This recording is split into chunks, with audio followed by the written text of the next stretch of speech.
लीपली पुतली ओ बरियात जगर मगर कर चारों कोने दिया जरे हो।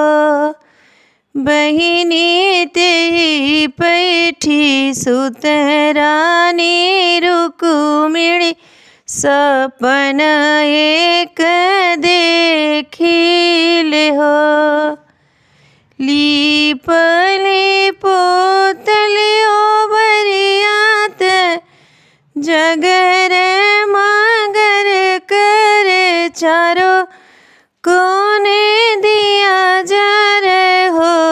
बहिनी तेही पैठी सुत रानी रुक्मिणी सपन एक देखिले हो।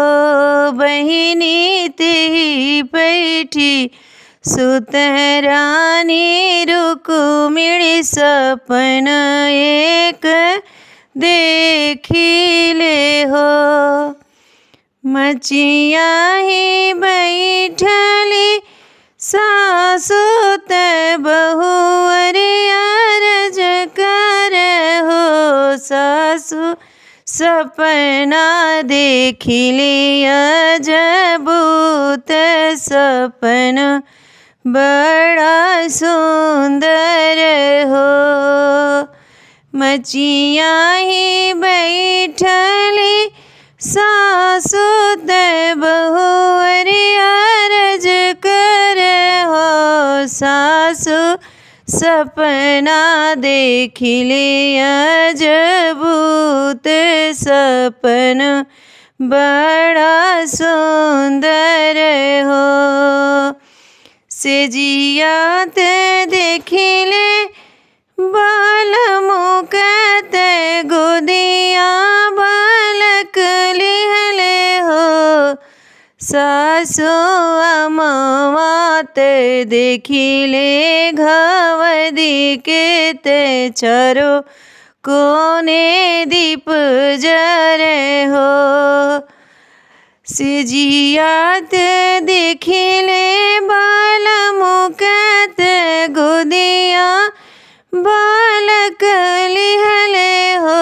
सासु अमवात देखिले घवदी के ते चारों कोने दिया जरे हो। सासु अमवात देखिले घवदी के ते चारों कोने दिया जरे हो।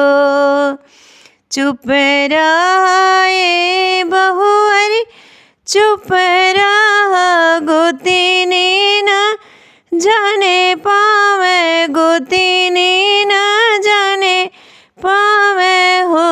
बहुअरी जाने पई है गोतिनी दया दिन बीरैया बोलिया बोली है न हो।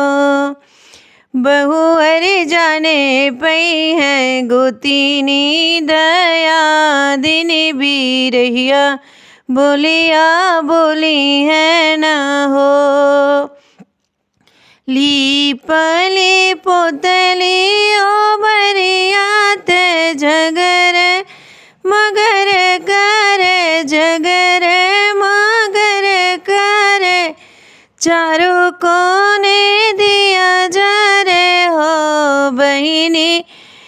बहिनी तेही पैठी सुत रानी रुक्मिणी सपन एक देखिली हो।